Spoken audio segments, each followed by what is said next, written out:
नमस्कार दोस्तों, मेरा नाम है शिवशंकर तिवारी और आप देख रहे हैं हमारा YouTube channel exam warriors begins. दोस्तों, एसएससी सीएचएसएल का जैसा कि आपको पता है कि टाइपिंग टेस्ट का जो रिजल्ट था 28 फरवरी को आ गया था और इसके कुछ ही दिन बाद यानी कि 4 तारीख को ये डीवी डेट की अनाउंसमेंट भी हो चुकी है। ठीक है, तो इस तरीके से अब डीवी का लिए आपको बहुत ज़्यादा इंतजार करने की ज़रूरत नहीं पड़ी, जैसा कि पिछली बार में देखा गया था। इस बार एसएससी ने काफ़ी क्विक यहाँ पे एक्शन लिया है और फाइनली इसने डीवी डेट का अनाउंसमेंट कर दिया गया है। उसकी प्रोसीजर्स स्टार्ट भी हो चुकी हैं और अब आप अपना एडमिट कार्ड भी डाउनलोड कर सकते हैं। तो ये सारी चीज़ें मैं आपको बताऊंगा कि आपको एडमिट कार्ड कहाँ से कैसे डाउनलोड करना है, कहाँ से आपको ये सारी चीज़ें मिलेंगी और प्रेफरेंस फॉर्म जो कि ऑप्शंस फॉर्म होते हैं, आप अपनी कैटेगरीज को आप किस पोस्ट के लिए किस मिनिस्ट्रियल डिपार्टमेंट के लिए अप्लाई करना चाहते हैं, किस सीक्वेंस में, उसके लिए यहाँ पर डिटेल फॉर्म्स होता है जो कि एसएससी के वेबसाइट पे मिलेगा। वो मैं आपको बताऊंगा कि आप किस तरीके से उसे डाउनलोड कर सकते हैं, तो वो आप डाउनलोड जरूर करना। मैं बताऊंगा उसका प्रोसीजर और किस तरीके से उसे फिलअप करना है, वो सब कुछ आप यहाँ पे जानेंगे। और दूसरी चीज जो कि सबसे ज्यादा इंपॉर्टेंट है वो है कि आपके लिए डॉक्यूमेंट, कौन कौन से डॉक्यूमेंट की आपकी जरूरत पड़ेगी, वो डॉक्यूमेंट क्या आपके पास है या नहीं है, जरूर आप उसे चेकआउट कर लीजिएगा। और किस तरीके से आपके डॉक्यूमेंट में एरर्स होंगे तो आप उसे किस तरीके से सही कर सकते हैं, वो सारी चीजें मैं आपको यहाँ पे बताने वाला हूँ। तो एंड तक बने रहिएगा इस वीडियो में। वीडियो अगर अच्छा लगे तो जरूर लाइक कर देना और चैनल को भी सब्सक्राइब जरूर कर देना, क्योंकि आपके लिए मैं यहाँ पर डीवी जिस दिन होगा उस दिन स्टूडेंट का क्या रिस्पॉन्स होगा वो मैं यहाँ पर आपको दिखाऊंगा कि क्योंकि 9 तारीख से यहाँ से डीवी की जो डेट है 9 तारीख से स्टार्ट हो चुकी है, 9 मार्च से स्टार्ट हो जाएगी।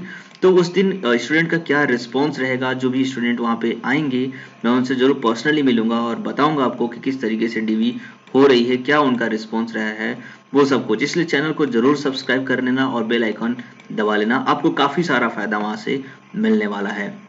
तो चलिए मैं पहले बता दूं कि वो कौन कौन से डॉक्यूमेंट हैं जो आपके लिए रिक्वायर्ड हैं, जो आपके पास होने चाहिए। तो देखिए, कुछ डॉक्यूमेंट हैं जो कि कंपलसरी हैं, जो कि सबके पास होना चाहिए, चाहे आप यूआर कैटेगरी से बिलोंग करते हो, ओबीसी से बिलोंग करते हो या फिर किसी भी कैटेगरी से, एससी एसटी किसी भी कैटेगरी से आप बिलोंग करते हो, तो आपके पास कुछ कंपलसरी डॉक्यूमेंट होना चाहिए, जिसमें आपका मैट्रिकुलेशन सर्टिफिकेट होना चाहिए और उसका मार्कशीट होना चाहिए। तो मैट्रिक का यानी कि 10th का आपके पास में मार्कशीट और आपका सर्टिफिकेट ओरिजिनल होना चाहिए और इसके अलावा इंटरमीडिएट का भी मार्कशीट और सर्टिफिकेट आपके पास ओरिजिनल होना चाहिए। तो ये 2 डॉक्यूमेंट है जो कि आपके लिए कंपलसरी हैं। इसके अलावा आपके पास फोटो आईडी में जैसे कि आधार कार्ड, पैन कार्ड या फिर कोई भी एक डॉक्यूमेंट, दोनों लेके नहीं जाना है, या फिर है तो कोई प्रॉब्लम नहीं है, लेकिन कोई भी एक ऐसी आईडी जिस पे आपकी फोटो लगी हो, तो आधार कार्ड, पैन कार्ड या voter ID card, ration card, कुछ भी आप वहां पे लेकर के जा सकते हैं। और जो सबसे इंपॉर्टेंट है जिससे आपको वहां पर एंट्री मिलेगी वो है आपका एडमिट कार्ड, जो कि आपके रीजनल वेबसाइट पे आपको डाउनलोड करने का ऑप्शन मिलेगा। मैं भी बताऊंगा कि डॉक्यूमेंट एडमिट कार्ड आप कहां से किस तरीके से आप डाउनलोड कर सकते हैं। ठीक है, तो एडमिट कार्ड यानी कि ये जो कुल मिलाकर के 4 डॉक्यूमेंट यहाँ पे और 2 ये 6 डॉक्यूमेंट ऐसे हैं जो सबके लिए कंपलसरी है, सबके पास ये होना ही चाहिए। दूसरी बात, इन सभी डॉक्यूमेंट के आपके पास फोटोकॉपी होना चाहिए, कम से कम 2 फोटोकॉपी आपके पास इन सभी डॉक्यूमेंट्स के होने चाहिए। इसके अलावा कुछ स्पेशल कैटेगरी जैसे कि एससी एसटी ओबीसी से बिलोंग करने वाले जो लोग हैं उनके पास इन चीज़ों का सर्टिफिकेट होना चाहिए, ताकि ये कंफर्म किया जा सके कि आपने जिस कैटेगरी से क्वालिफाई कर रहे हो या जिस कैटेगरी से आप बिलोंग करते हो वो आप रियल में हो या नहीं हो, है ना। तो इसलिए आपके पास जो भी कैटेगरी से बिलोंग करते हो उसका आपके पास सर्टिफिकेट होना चाहिए। अगर आप एससी के हैं तो एससी का सर्टिफिकेट बना हुआ होना चाहिए, एसटी का बना होना चाहिए, ओबीसी से बने हैं, ओबीसी से हैं तो ओबीसी का, और ईडब्ल्यूएस के लिए भी आपके पास सर्टिफिकेट होना चाहिए। इससे संबंधित जो भी डाउट्स थे आप लोगों के मैंने क्लियर कर चुका है पहले की वीडियोस में, वहां पर आपको देख सकते हो कि आपके लिए क्रूशियल डेट का जो इशू आ रहा था, हिंदी या इंग्लिश का होना चाहिए, वही जो इशू आ रहा था, वो सारा डाउट मैंने ऑलरेडी क्लियर रखा है एक इसके पहले वाली वीडियो में। आप मेरे पेज पे जाकर के उसे आप देख सकते हो। इसके अलावा अगर कोई एक्स सर्विस मैन है तो उसका सर्टिफिकेट होना चाहिए और उनके पास एनओसी होना चाहिए, नॉन ऑब्जेक्शन सर्टिफिकेट आपके पास होना चाहिए। ठीक है, और अगर कोई ऐसा कैंडिडेट जो हैंडीकैप्ड है या किसी ने स्क्राइब यूज किया है तो उन चीज़ों के लिए भी आपके पास सर्टिफिकेट होना चाहिए। तो ये कुछ स्पेशल सर्टिफिकेट्स थे जो स्पेशल कैटेगरीज के लिए थी। तो कुल मिलाकर देखा जाए तो इतनी सारे डॉक्यूमेंट्स की रिक्वायरमेंट है। आप ये सारे डॉक्यूमेंट्स को तैयार रखो, क्योंकि डॉक्यूमेंट वेरिफिकेशन के टाइम पे आपको किसी भी तरह की कोई दिक्कत नहीं होनी चाहिए। अब क्या होता है, कभी कभी होता है किसी किसी के सर्टिफिकेट में नेम का स्पेलिंग का इशू आ जाता है, ठीक है, या फिर कोई कैंडिडेट ऐसा है जो 12th के लिए फॉर्म अप्लाई किया है, लेकिन वो अभी पढ़ाई कर रहा था तभी उसने अप्लाई कर दिया, और एक जब नोटिफिकेशन आया था उसके बाद, जैसे कि आप देख रहे हो कि इसका जो नोटिफिकेशन था जनवरी तक था, है ना, 9 जनवरी समथिंग लास्ट डेट था इसका, 9 या 10 जनवरी। अगर उसके बाद आप अगर पास हुए हो तो शायद आपको यहाँ पर डिवाइड कर दिया जाएगा, आपको हटा नहीं आपको सिलेक्ट किया जाएगा अगर आप ने 12th जो है वो जनवरी के बाद क्वालिफाई किया हुआ है, तो 2019 की बात कर रहे हैं, 2020 में, ठीक है। तो इस वजह से कुछ जो प्रॉब्लम्स है उसको आपको फेस करना पड़ सकता है, इसलिए आप पहले से ये सारी चीज़ों को एक बार चेकआउट कर लेना, है ना। सारे डॉक्यूमेंट्स आपके पास ऑलरेडी कंप्लीटेड होने चाहिए। तो ये सारी चीज़ें थी जो एक आपके लिए ज़रूरी थी, जो मैंने आपको बता दी। ये सारे डॉक्यूमेंट ही आपके पास ज़रूरत की होनी चाहिए। इसके अलावा और कोई भी डॉक्यूमेंट आपसे रिक्वायरमेंट वहाँ पे मांगी नहीं जाएगी। हाँ, लेकिन आप अपने ओरिजिनल डॉक्यूमेंट ज़रूर लेकर के जाना। दूसरी चीज़, आपने अगर ग्रेजुएशन किया है और आगे की डिग्री है तो वो सारे डॉक्यूमेंट भी अपने पास रखना। अगर मांगा जाता है तो आप ज़रूर दिखाओगे, वरना उसकी कोई ज़रूरत नहीं होगी, ठीक है। तो ये तो थे रिक्वायर्ड डॉक्यूमेंट जो मैंने आपको बताया। इसके बाद आपको जानना है कि जो प्रेफरेंस फॉर्म है वो आप कैसे डाउनलोड करेंगे, और जो आपकी एडमिट कार्ड है वो आप कैसे डाउनलोड करोगे। तो चलिए मैं सीधे एसएससी की वेबसाइट पे आपको लेके चलता हूँ। यहाँ मैंने ssc.nic.in इस वाले वेबसाइट पे आपको जाना है, गूगल पे सर्च करके, तो ये पेज आपको खुल के आ जाएगा। यहाँ पर आप देख सकते हो कि यहाँ पे लेटेस्ट न्यूज़ यहाँ पे दिखाया जाता है, जिसमें से इन्होंने 4 मार्च की लास्ट न्यूज़ दे रखी है। लेकिन आप ये जो एसएससी की वेबसाइट है वो गवर्नमेंट ऑफ इंडिया की तरफ से जारी की जाती है, लेकिन आपको यहाँ पर आपको जो डीवी का डेट है उसके लिए कोई भी अनाउंसमेंट यहाँ पर नहीं दिखाई गई है। तो आपको कहाँ जाना होगा, तो यहाँ पर आप देख रहे हो कि एडमिट कार्ड लिखा हुआ है, इस वाले पे बटन पे आपको क्लिक करना है सिंपली, ठीक है। तो अगर आप इस पे जैसे ही क्लिक करोगे तो एक दूसरा पेज खुल करके आएगा। उस पेज पे आपको डिफरेंट डिफरेंट रीजन के अपने रीजनल वेबसाइट्स होंगे, हर रीजन का, ठीक है। तो उस वेबसाइट पे जैसे ही जाएंगे वहां पे क्लिक करेंगे तो आपको वहां पर ऑप्शन दिखाई देगा। तो इस तरीके से ये आपका जो है खुल करके आ जाएगा। जैसे ही आपने एडमिट कार्ड पे क्लिक किया तो यहाँ पर आप देखोगे, नीचे जाओगे तो एडमिट कार्ड के लिए जनरली ये साइट्स बनाई गई हैं। हर एक रीजन का अपना अपना कॉन्टेक्ट नंबर और उनका जो एड्रेस है वो सब यहाँ पे दिया गया है। सभी रीजन, जिस भी रीजन से आप बिलोंग करते हो उस रीजन पे सिंपली आपको क्लिक करना है। तो सपोज दैट आप अगर ईस्टर्न रीजन में है, कर्नाटका रीजन में है, सेंट्रल रीजन में है, तो कहीं से भी आप यहाँ पे क्लिक कर सकते हो। तो मैं यहाँ पे ईस्टर्न रीजन में क्लिक करता हूँ। यहाँ पे जैसे आप क्लिक करोगे तो ये वाला पेज खुल करके आएगा।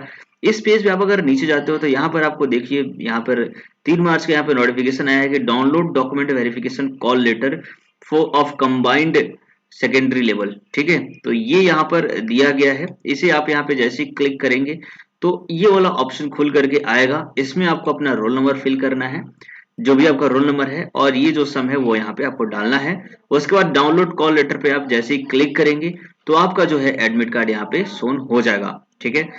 उसके बाद मैं दूसरी चीज आपको दिखाना चाहता हूँ कि option form of combined higher secondary level examination. तो ऑप्शन फॉर्म पे आप क्लिक करेंगे तो आपको एक ऑप्शन फॉर्म यहाँ पे डाउनलोड होकर के आ जाएगा। ये वाला ऑप्शन फॉर्म मैंने यहाँ पे ऑलरेडी डाउनलोड करके रखा हुआ है। तो इसका क्या जरूरत है वो अभी आप समझ लो। देखो, एडमिट कार्ड तो आप डाउनलोड कर लोगे, उसका प्रिंट आउट आप निकलवा लेना। इसके बाद ये जो डॉक्यूमेंट है काफी ज्यादा इंपॉर्टेंट है और ये आपको काफी ही केयरफुली होकर के भरना है।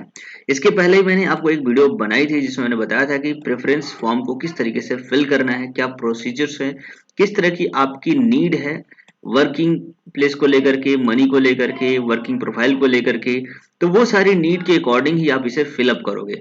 तो देखो इसमें लिखा क्या गया है कि this is only specimen to sent by AC for data verification not kept in dossier. तो देखिए ये जो फिल करके आप जाओगे उसमें आपको ये जमा नहीं किया जाएगा, ये आप अपने लिए लिख के ले जाते हो, ताकि वहां पर जो डाटा एंट्री ऑपरेटर होगा उसे आपको बताना पड़ेगा कि आपकी फर्स्ट प्रेफरेंस क्या है, सेकंड प्रेफरेंस क्या है।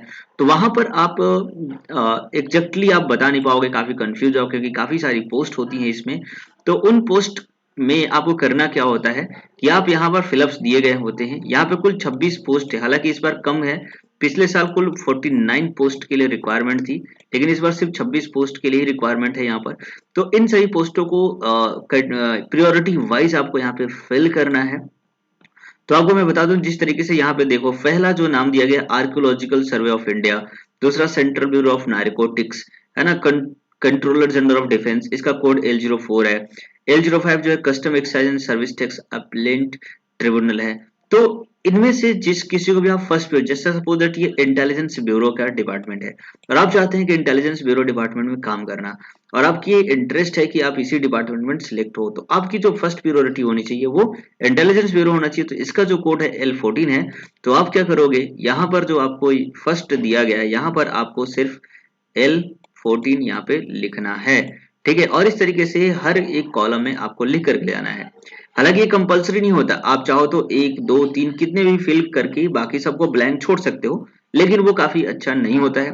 हो सकता है आपको सेकंड प्रायोरिटी मिले, थर्ड प्रायोरिटी मिले, है ना, तो सेकंड थर्ड फोर्थ तक जनरली मिल जाता है। बाकी तो भरना कंपलसरी नहीं होता है, आप चाहो तो भरो या ना भरो, ठीक है, लेकिन आप भर सकते हो, ऐसा कोई भी वहां पे रिक्वायरमेंट नहीं होगी। दूसरी चीज, आप इसे भर कर ले जाओगे तो ये जमा तो नहीं किया जाएगा, मैंने जैसे कि पहले बताया कि ये जमा नहीं किया जाएगा। तो फायदा क्या होगा, आप इसे भर करके ले जाओगे तो जब वहां पर आपसे पूछा जाएगा कि आप किसको फर्स्ट प्रायोरिटी देना चाहते हो, तो आप ऑलरेडी अगर फिल किए रहोगे तो आप इजिली सीक्वेंस वाइज वहां पे बता सकते हो, जिससे आपको कोई भी प्रॉब्लम वहां पे फेस नहीं करनी पड़ेगी, ठीक है।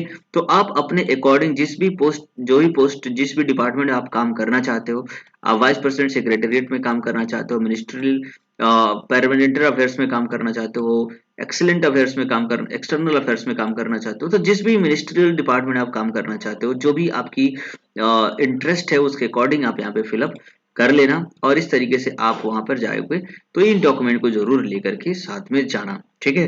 तो ये सारी प्रोसीजर थी। इस ऑप्शन फॉर्म को मैंने बता दिया कैसे डाउनलोड करना है, और उम्मीद करता हूँ कि अब इसे आप इजीली डाउनलोड कर पाएंगे, है ना। तो लगभग सारी चीजें मैंने जो आपसे बताई थी वो सब कुछ मैंने यहाँ पे आपको बता दिया है। उम्मीद करता हूँ ये सारी चीजें आपको समझ में आ गई होंगी। तो डेफिनेटली आप प्लीज इस वीडियो को लाइक कर दीजिएगा, और जैसा कि मैंने बताया कि मैं आपको बताने वाला हूँ, जो भी 9 तारीख से, यहाँ पर 9 मार्च से यहाँ पर डीवी स्टार्ट होने वाला है। तो जो भी रिस्पॉन्स होगा कैंडिडेट का वो मैं इस इस यूट्यूब चैनल पे आपको बताऊंगा, कैंडिडेट से डायरेक्ट कांटेक्ट करूंगा, और उनके क्या एक्सपीरियंस रहा डॉक्यूमेंट वेरिफिकेशन के टाइम पे, किस तरीके से कराया गया, वो सब कुछ मैं ये इस वीडियो में बताऊंगा आपके आने वाले चैनल पे।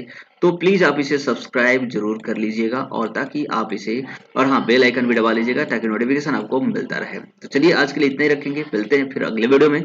आपका दिन शुभ रहे। जय हिंद, जय भारत।